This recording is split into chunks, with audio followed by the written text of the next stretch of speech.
एक गरीब किसान की दर्द भरी कहानी। जून का महीना था। चिलचिलाती धूप में रामलाल अपने मन में बड़बड़ाता हुआ जा रहा था। धूप इतनी तेज थी कि जमीन भी आग से तप रही थी। रामलाल के पैर में चप्पल भी नहीं थी। वो नंगे पैर लंबे लंबे पगों से अपने आप बढ़ता जा रहा था। उसको अपनी नहीं बल्कि अपने खेतों की बहुत ज्यादा फिक्र थी। जंगली भुंडों के झुंड खेतों में आते थे और कुछ ही मिनटों में खेत को नहस नहस कर देते थे। रामलाल के खेत में इस साल बहुत ही अच्छी तरबूजे की फसल लगी थी, जिसे देखकर उसकी जान में जान आती थी। उसके पास पैसा नहीं था, लेकिन उसने गांव के ही एक जमींदार से पैसा उधार लिया, जिस पर जमींदार का ब्याज बहुत तेजी से बढ़ रहा था। रामलाल मन ही मन में सोच रहा था, इस बार तरबूज ही बेचकर जमींदार का सारा कर्ज चुकाऊंगा और इसके बाद अपनी बीवी के लिए एक अच्छी सी साड़ी और अपने लिए एक कुर्ता खरीद लूंगा। बच्चों के पास भी कपड़े नहीं है, उन्हें भी कुछ न कुछ देना पड़ेगा।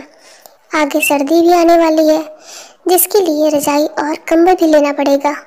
वह यही सब अपने मन में बड़बड़ाते हुए खेतों की तरफ जा रहा था। उसे अपने पैरों की फिक्र नहीं थी। आम आदमी तो ऐसी गर्मी में नंगे पैर नहीं चल पाता, लेकिन रामलाल अपने मन में सपने देखता हुआ अपने खेतों की ओर बढ़ता चला जा रहा था। खेतों के पास पहुंचते ही रामलाल गदगद हो गया। खेत में बहुत अच्छी तरबूजे की फसल थी। वह हर समय खेत में ही आते जाते रहता था, क्योंकि अगर धोखे से भी भुंडा गया तो उसका पूरा का पूरा खेत कुछ ही समय में खत्म हो जाएगा और उसके सपने मिट्टी में मिल जाएंगे। इसलिए रामलाल दिन में और रात में पूरा समय खेत में गुजारता था। जमींदार अक्सर आके रामलाल को धमकी देता रहता था, फसल काट दो और मेरी पाई पाई चुका दो, नहीं तो तुम्हारे लिए अच्छा नहीं होगा। रामलाल ने हाथ जोड़कर कहा, इस साल खेत में फसल अच्छी लगी है साहब, मैं आपको एक एक पैसा दे दूंगा। तरबूजे की फसल लगभग तैयार थी। जितनी खुशी आज रामलाल को हो रही थी, इनका अंदाजा लगाना आज मुश्किल था। वह मन ही मन में खुशी से झूम रहा था, लेकिन उसको पता था कि अगर जरा सी भी हमसे चूक हुई तो मेरा सब कुछ नष्ट हो जाएगा। रात में वह जरा सी आहट से भी उठ के बैठ जाता, अपने खेत में इधर उधर देखता और आकर फिर से सो जाता।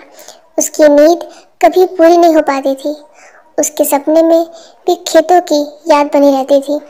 3 दिन बाद अब तरबूजे की फसल को कटाई करके शहर भेजने वाला था। रामलाल और उसकी पत्नी बहुत खुश थे।